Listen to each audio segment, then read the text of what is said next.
Assalamualaikum warahmatullahi wabarakatuh. Selamat pagi semuanya, selamat datang lagi di channel Mister Dikta. Tempat belajar bahasa Inggris gratis bagi siapapun, kapanpun, dan dimanapun. Oke, jadi teman-teman, ini adalah video lanjutan dari video sebelumnya yang berjudul Food and Medicine Labels, ya.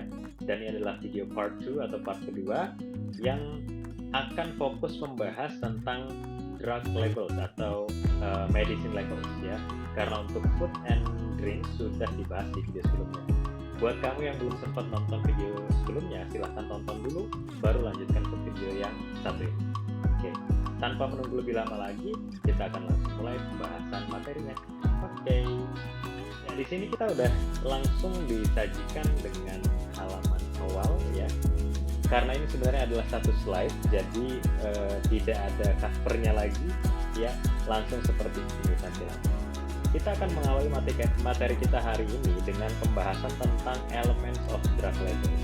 Kemarin waktu kita membahas tentang elements of food labels, sepertinya bagiannya banyak sekali, ya. Kalau kita lihat di sini elements of drug labels itu ternyata hanya ada 1, 2, 3, 4, ya. Tapi kalau kita perhatikan, sebenarnya pada saat sudah jadi nanti, maaf ini kita tampilkan dulu, ya.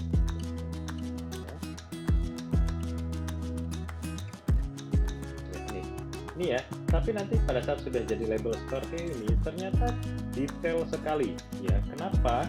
Karena ternyata walaupun elements of drug labelsnya hanya 4, tapi rinciannya ternyata yang banyak. Oke, bagian ini boleh screenshot dulu teman-teman, jadi buat nanti disalin ke buku catatannya. Ingat, kalau elements of drug labels itu sebenarnya intinya itu hanya ada 4 ini. Yang pertama adalah tentang company names atau medicine names dan produk atau brand names, ya. Yang kedua adalah tentang konten atau maunya. Yang ketiga ada expiration date-nya, ini juga termasuk ya. Dan yang keempat adalah drug facts-nya, ya.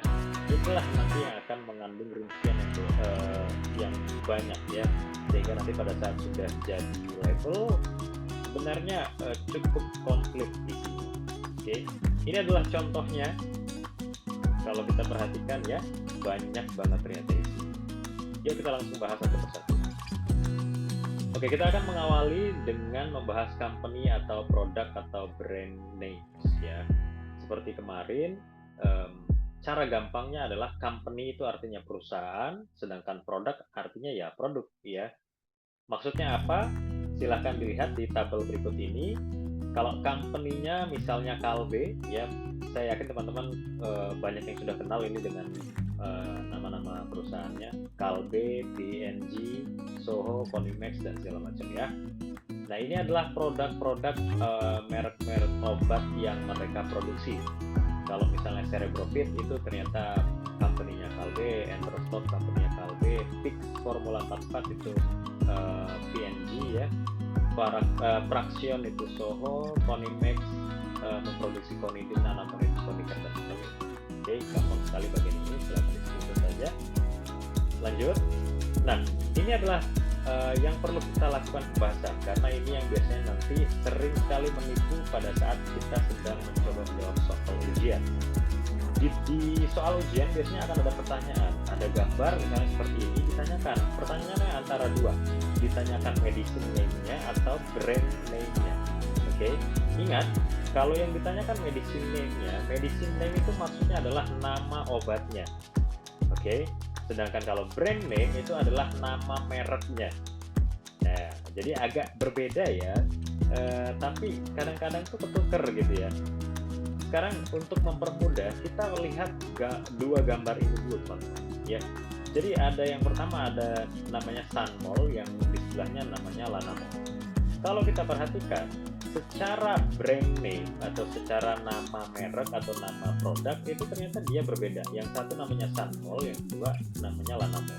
Tapi sebenarnya dua-duanya ini secara medicine name atau secara nama obatnya tetap sama, yaitu obat paracetamol. Gitu, ya. Yang membedakan mungkin mereka diproduksi oleh perusahaan yang berbeda, jadi dikasih nama atau brand yang berbeda. Sebenarnya mereka tetap paracetamol. Nah, menjadi pertanyaan, bagaimana cara kita membedakan yang mana yang medicine name dan yang mana yang brand name? Kalau misalnya kita nggak punya banyak pengetahuan tentang merek-merek obat, gitu kan? Caranya gampang sekali teman-teman. Kita perhatikan kata-kata yang tercetak tebal di label obatnya itu, dan cari di sana yang kata-katanya itu istilahnya itu terdengar seperti bahasa ilmiah. Ya, kalau kita lihat Sanmol, Lanamol, itu nggak kayak ilmiah ya, tapi kalau paracetamol, nah itu yang bahasa ilmiahnya, kayak gitu ya. Tapi kalau misalnya masih kesulitan, berarti memang kita perlu pembiasaan sih. Kita ambil contoh satu deh. Saya yakin teman-teman kalau misalnya sakit pernah beli Mixagrip ya di warung ya. Kita cek aja nih, kita coba langsung cari aja di Google. Mixagrip itu yang jadi pertanyaan adalah Mixagrip itu adalah brand name atau medicine name. Sekarang kita cek ya. Kita lihat langsung gambarnya biar kita kelihatan labelnya ya. Oke, ini dia. Ini teman-teman. Kita perbesar dulu gambarnya ya. Bentar.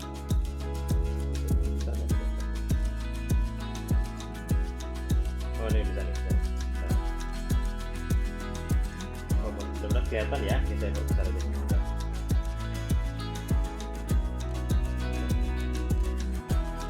Ini benar kelihatan ya. Ini adalah label atau bungkus dari obat Mixagrip. Oke, kalau kita lihat ternyata di bawahnya itu ada tulisannya teman-teman. Paracetamol, phenylpropanolamin, HCl, chlorpheniramine maleat. Nah, ini adalah nama-nama medicine name-nya atau nama-nama obat yang terkandung di dalam Mixagrip. Karena ternyata Mixagrip ini bukan hanya paracetamol. Makanya kalau orang beli Mixagrip biasanya itu bisa mengobati berbagai hal. Misalnya demam bisa diobati, terus batuk bisa diobati, sakit kepala bisa diobati. Kenapa? Karena dia mengandung lebih dari satu jenis obat di dalamnya. Bukan paracetamol murni, tapi dia mengandung paracetamol gitu. Jadi kalau misalnya ada foto seperti ini dan ditanyakan apa medicine name-nya, silahkan jawab paracetamol, phenylpropanolamin, dan chlorpheniramine. Kalau ditanya brand name-nya apa, jawabannya adalah Mixagrip. Ya. Kalau kita perhatikan antara brand name sama medicine name kayaknya dibedain ya. Walaupun sama-sama dicetak tebal, tapi sepertinya yang lebih difokuskan adalah brand name-nya. Kenapa? Ya wajar dong. Karena fokusnya perusahaan kan menjual produknya. Jadi yang ingin dikenalkan adalah mereknya kan gitu ya, daripada nama si obatnya. Nah, udah jelas ya sampai situ ya. Kita lanjutkan. Mudah-mudahan bisa membantu ya pemahaman antara perbedaan antara medicine name sama brand name. Kita lanjutkan. Bagian selanjutnya kita akan membahas tentang konten atau amount ya. Jadi di dalam konten dan amount ini seperti biasa akan dijelaskan agak mirip sama food label ya, akan dijelaskan tentang keterangan isi dari si obat. Oke. Ada beberapa hal atau beberapa istilah yang sering muncul ya. Ini biasanya terkait sama ukuran karena menjelaskan tentang kontennya ya atau isinya.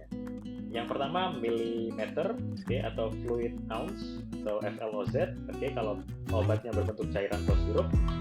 Yang kedua bisa aja disebutkan di sana berapa tablet, berapa kapsul atau berapa pil. Biasanya kalau obatnya bentuknya kapsul di botolnya itu ada tuh mungkin 50 tablet misalnya kayak gitu.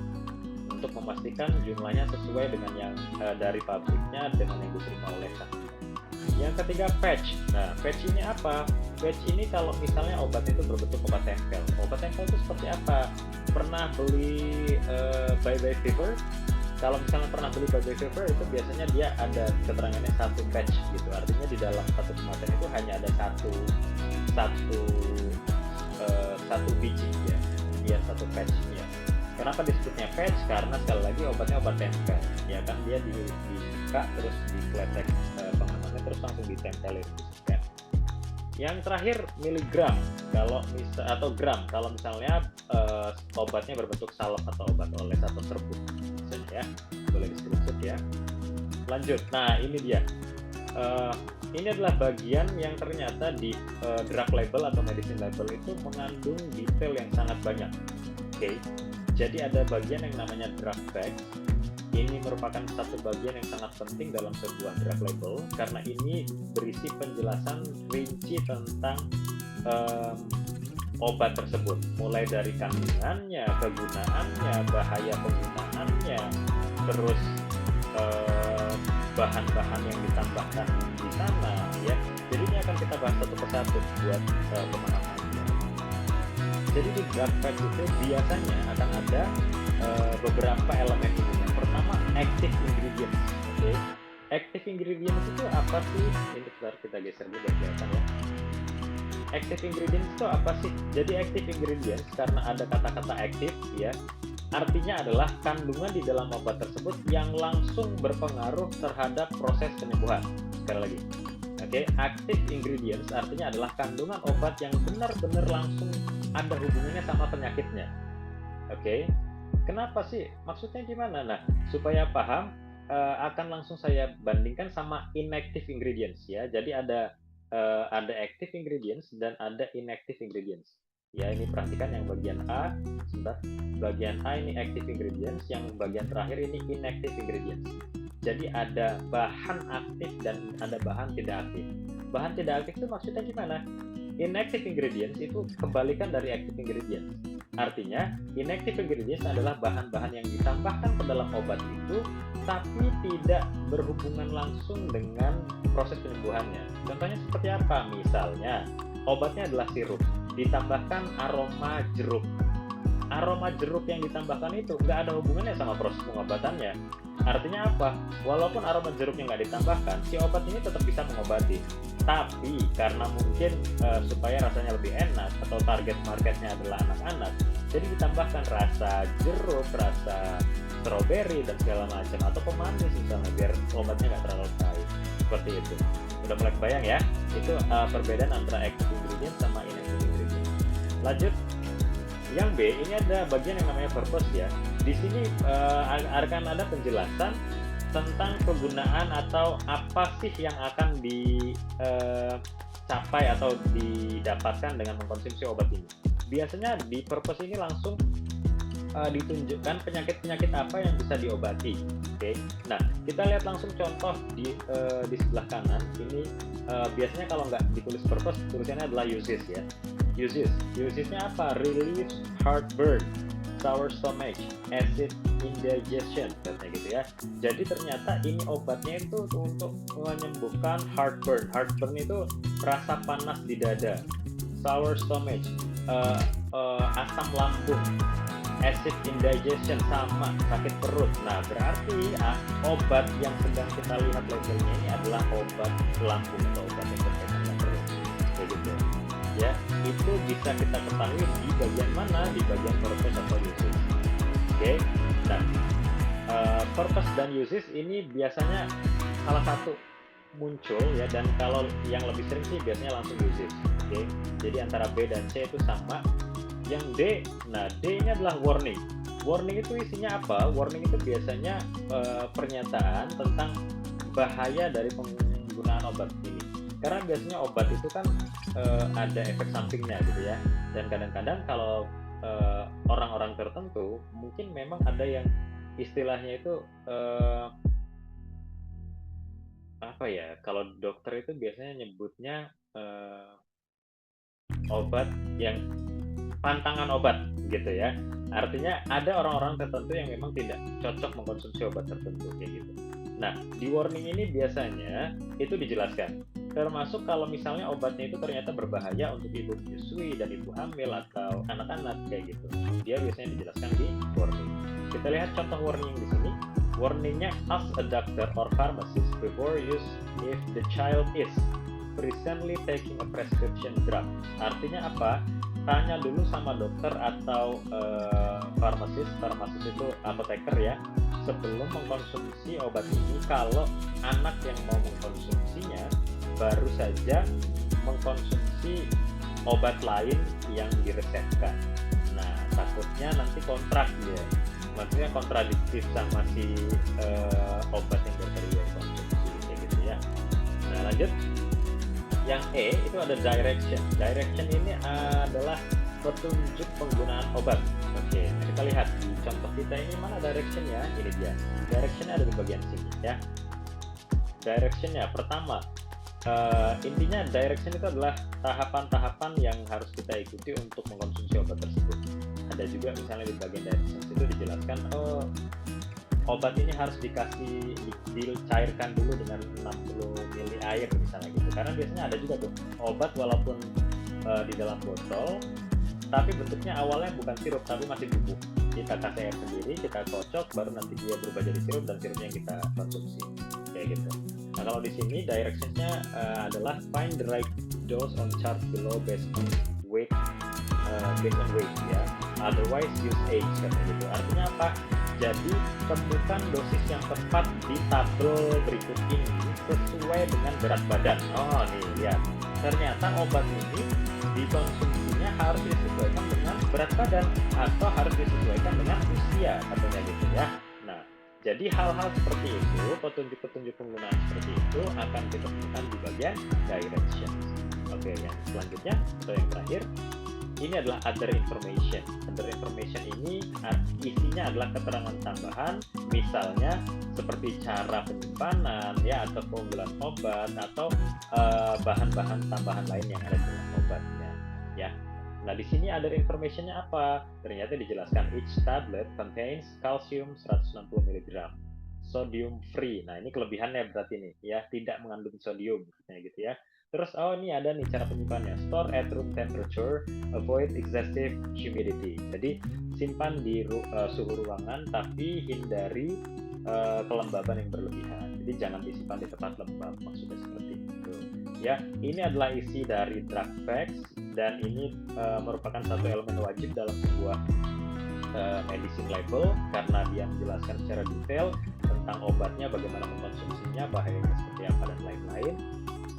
Makanya ini sebenarnya walaupun detailnya banyak, dia dikemas menjadi satu aja yaitu drug facts. Oke. Nah ini adalah sedikit tambahan lagi, boleh langsung di-screenshot saja. Ini adalah keterangan tambahan yang biasanya muncul di bagian usage ya. Ini penting untuk dipelajari, kenapa ini akan membantu kita nanti untuk memahami medicine label yang sedang kita pelajari. Misalnya kita sedang ngerjain soal gitu kan. Kalau kita sudah terbiasa dengan kata-kata berikut ini, kita akan bisa lebih mudah untuk memahami isi label. Oke. Yang pertama ada kata-kata relief yang artinya melegakan, yang kedua reduce yang artinya mengurangi, yang ketiga cure artinya menyembuhkan, yang keempat illness atau disease yang artinya penyakit, yang keempat artinya yang selanjutnya istilahnya adalah symptom atau gejala ya, fever atau demam, pain rasa sakit, toothache atau sakit gigi dan lain-lain. Oke, silahkan di screenshot dan nanti disalin saja. Nah selanjutnya ini juga keterangan tambahan saja, silahkan di screenshot. Ini biasanya adalah istilah-istilah atau hal-hal yang biasanya ada di dalam warning. Apa saja? Yang pertama ada catatan khusus tentang penggunaan sebuah obat bersama dengan obat lain, apakah harus berhati-hati atau bahkan tidak boleh sama sekali. Yang kedua ada pernyataan tentang bahaya terkait penyakit bawaan yang diderita dengan hubungannya dengan konsumsi obat itu. Yang ketiga, peringatan untuk menghentikan pemakaian obat pada kondisi tertentu, misalnya gini ya, hentikan penggunaan obat jika muncul titik-titik merah misalnya gitu ya. Yang keempat, peringatan terkait wanita hamil dan menyusui, ini juga penting banget dan sering banget ditemukan di berbagai label obat. Dan yang terakhir, peringatan untuk menjauhkan obat dari jangkauan anak. Ya biasanya hal-hal ini munculnya di bagian warning. Oke, ini keterangan tambahan lagi juga ya, banyak banget keterangan tambahannya untuk bagian directions atau cara penggunaan obat. Oke, beberapa istilah ini yang penting intinya kita kenal gitu ya, supaya nanti kita sekali lagi bisa terbantu saat kita lagi ngerjain soal dan membaca draft label. Oke, ada shake first atau take before atau after meal, ada dosage, infant atau baby, toddler, children, adult, TSP atau teaspoon ya, dan dose cup atau gelas makanan. Oke. Ya. Nah, kita sampai di penghujung video ini. Di bagian akhir ini adalah beberapa latihan soal ya. Silahkan nanti dikerjakan dan dibahas bersama guru di kelas. Latihan soal 1 ini tugasnya sederhana sekali, hanya menyatakan yes atau no. yes untuk jika ternyata bagian ini kalian temukan di contoh drug label atau medicine label yang akan ditampilkan. No jika misalnya ternyata bagian-bagian yang ditampilkan ini tidak ada di contoh labelnya. Jadi nanti disalin dulu baru nanti lihat di gambar ini ya. Jadi misalnya adakah name of medicine-nya, kita coba satu ya. Nah, name of medicine ya, nama obat, hati-hati bukan brand name. Yang mana kira-kira name of medicine yang mana? Iya, ternyata name of medicine-nya yang ini ya, dextromethorphan ya. Mohon maaf gambarnya agak sedikit kurang ya, tapi kelihatan kok ini adalah name of medicine. Kalau brand name-nya yang mana? Ini children's mucus relief cough ya, ini ya. Oke, silahkan nanti yang lainnya dicari, cocokin sama gambarnya ada atau tidak ya. Latihan soal 2, ada beberapa pertanyaan, nanti akan muncul medicine label lagi. Silahkan salin dulu pertanyaannya dan nanti cari jawabannya di labelnya dan dijadikan. Contoh pertama, what is the name of the medicine? Sama sepertinya ya, kalau yang tadi bentuknya cuma yes dan no, tapi yang sekarang benar-benar harus tuliskan sama warna. What is the name of the medicine? Kita lihat yang mana name-nya. Ingat, sekali lagi, jangan sampai tertukar. Yang ditanyakan dari tadi name of the medicine atau medicine name. Yang mana?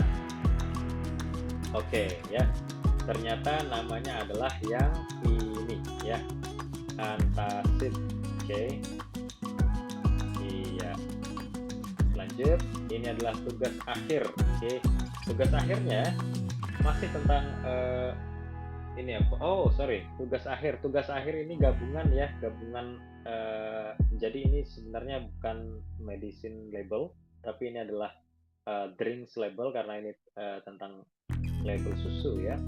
Jadi tugas akhir ini adalah mengubah teks menjadi mengubah label menjadi teks. Oke. Contohnya seperti ini. The name of the product is titik-titik. Nah, langsung aja cari nama produknya apa, pindahin ke titik-titiknya. Oke. Tugas akhir 2 ini menyatakan true or false ya berdasarkan label. Ada 2 produk. Oke. Silahkan dikerjakan dan nanti dibahas di kelas. Dan ini adalah tugas yang terakhir. Banyak banget tugasnya ya di bagian akhir ya. Oke. Ini pernyataannya, yang tadi adalah datanya. Jadi ini datanya dan ini adalah pernyataannya. Tugasnya hanya menyatakan true atau false. Oke, ya segitu aja pembahasan kita hari ini. Terima kasih sudah menonton videonya sampai selesai. Silahkan lanjutkan pembahasan bersama guru dan kelas ya. Kalau misalnya masih bingung, boleh langsung tanya di kolom komentar. Dan sekali lagi buat teman-teman atau bapak ibu guru yang ingin memiliki materi dalam bentuk PDF, boleh banget langsung klik link yang ada di dalam deskripsi video di bawah ini. Oke, sekali lagi terima kasih. Jangan lupa like, komen, share, dan subscribe channel Mr. Dikta. Sampai ketemu di video selanjutnya. Mr. Dikta akhiri. Wassalamualaikum warahmatullahi wabarakatuh. Bye-bye.